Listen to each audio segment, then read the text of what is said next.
बार अर्जुन और भगवान श्री कृष्ण जा रहे थे, तभी एक भिखारी आया और भिखारी ने कहा अर्जुन कुछ दे दो, कुछ दे दो। अर्जुन ने कहा ये सोना लेके जा। अर्जुन ने भिखारी को सोना दिया। रास्ते में चोरों ने सोना लूट लिया। भिखारी भिखारी का भिखारी। अच्छा, कुछ लोगों की जिंदगी में कितना भी धन आ जाए पर उन्हें वो फलता बिल्कुल नहीं है। मैंने सुना था कि कौन बनेगा करोड़पति में 2006 में एक व्यक्ति ने 5 करोड़ रुपए जीते थे कौन बनेगा करोड़पति में। और जब घटना 2006 की है या 8 की है ये तो कंफर्म नहीं है, पर जो कथा है वो कंफर्म है। कौन बनेगा करोड़पति में एक बार एक व्यक्ति ने 5 करोड़ जीते थे और 5 करोड़ जीत तो लिए साहब, बिल्कुल गरीब आदमी था, जीत तो लिया, 5 करोड़ पा लिया। लेकिन अभी मैंने उसके बारे में सुना कि वो 5 करोड़ पाने के बाद भी जस का तस अर्थात ज्यों का त्यों है, सारा पैसा बर्बाद कर दिया उसने। मैया जी, पैसा मिल जाना बड़ी बात नहीं है, पैसा मिल जाए तो उसका उपयोग क्या करना है ये बड़ी बात होती है। आपके पास पैसा आ जाएगा ये कोई आश्चर्य की बात नहीं है, बड़ी बात नहीं है, पर आपके पास पैसा आएगा तो आप उसका प्रयोग क्या करेंगे, कहां खर्च करेंगे, क्या करेंगे उसका। उस आदमी ने गलत जगह पर पैसा लगाया, डूबता चला गया, ज्यों का त्यों है। पैसा आता सबके पास है, कहते हैं ना ईश्वर मौका सबको देता है, लेकिन कोई उस मौके का सही उपयोग कर लेता है, कोई उस मौके का दुरुपयोग अर्थात उस अवसर को ठुकरा देता है। और मैं पहले कह चुका हूं कि जिसने समय को एक बार ठुकराया समय उसे बार बार ठुकराएगा, इसलिए कभी समय को ना ठुकराना। यदि हम आपसे कह रहे हैं कि आप किसी एक वृद्ध मां को जीवन भर भोजन देने का संकल्प लो, एक मां को गोद लेने का संकल्प लो और आप योग्य हैं तो जरूर आप सेवा कीजिएगा। यदि आप योग्य होकर यदि सेवा नहीं करेंगे तो यही समय को ठुकराना है। अर्जुन ने सोना दिया, उस भिखारी ने सोना लेके गया, चोरों ने लूट लिया। फिर पहुंच गया, अर्जुन कुछ दो कुछ दो कुछ दो। अर्जुन ने एक मणि उठाकर दी, वह मणि बहुत कीमती थी।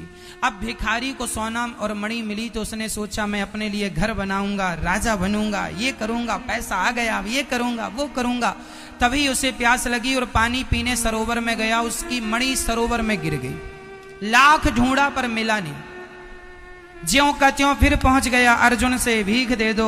अर्जुन ने कहा 2 बार मैंने दिया, तेरी दरिद्रता नहीं गई, इसका अर्थ है तेरे भाग्य की रेखाओं में दरिद्रता ही है।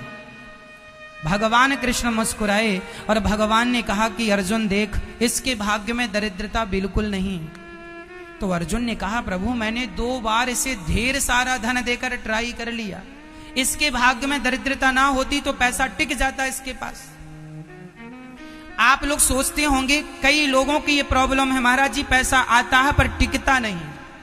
जानते हो क्यों नहीं टिकता? सुन लो ये कथा, पैसा टिकेगा। अर्जुन ने कहा इसके भाग्य में दरिद्रता है, भगवान ने कहा इसके भाग्य में कोई दरिद्रता नहीं। कैसे पता लगे कि दरिद्रता नहीं? भगवान ने उसे 2 पैसे दे दिए भिखारी को। भिखारी ने कहा अभी सोना मिला, मणि मिला, मणि मिली, ये 2 पैसे में तो रोटी भी नहीं आएगी। तभी उस सरोवर में, जिस सरोवर में उसकी मणि गिरी, उसी सरोवर में एक मछुआरा मछली पकड़ रहा था। उसके जाल में एक मछली फंसी, तड़प रही थी। इस भिखारी को दया आई और तड़पती हुई मछली को इसने कहा भाई साहब इसे छोड़ दो, हम इसके 2 पैसे तुम्हें देते हैं क्योंकि हमारे जेब में 2 पैसे हैं। भगवान कृष्ण ने जो 2 पैसे दिए थे उसने इस पैसे का खर्च कहां किया? मछली की रक्षा के लिए। और जब मछली पकड़ने वाले मछुआरे ने सोचा एक मछली के 2 पैसे ठीक हैं, उसने मछली दे दी, इस भिखारी के कमंडल में डाली। जैसे ही कमंडल में आई ये चला गया, इस मछली के गले में उसकी वही मणि फंसी थी। कमंडल में आई तो मणि कमंडल में गिर गई गले से निकल के। ये भिखारी चिल्लाया मिल गई, मिल गई। तो वहां से चोर गुजर रहे थे, चोरों को लगा हमारी खबर से मिल गई, अभी राजा को बताएगा, सजा होगी। चोरों ने इसका सोना लौटा दिया। भाई साहब हमारी शिकायत ना करना, इसकी खोई हुई मणि और खोया हुआ सोना भी मिल गया। अर्जुन ने देखा कि महाराज उसका तो खोया हुआ सारा धन मिल गया, क्यों? तब भगवान कृष्ण ने उत्तर दिया, अर्जुन जब इसे आपने सोना और मणि दी तो इसने अपने बारे में सोचा कि मैं बंगला बनाऊंगा, मैं यूं ऐशो आराम की जिंदगी जीऊंगा। और जब मैंने उसे 2 पैसे दिए तो उसने अपने बारे में नहीं, उस मछली के बारे में सोचा जो तड़प रही थी। भगवान ने कहा, अर्जुन जो दूसरों के बारे में सोचता है और दूसरों के लिए अपना धन खर्च करता है उसको मैं धनवान बना दिया करता हूं, खोया हुआ धन वापस कर दे।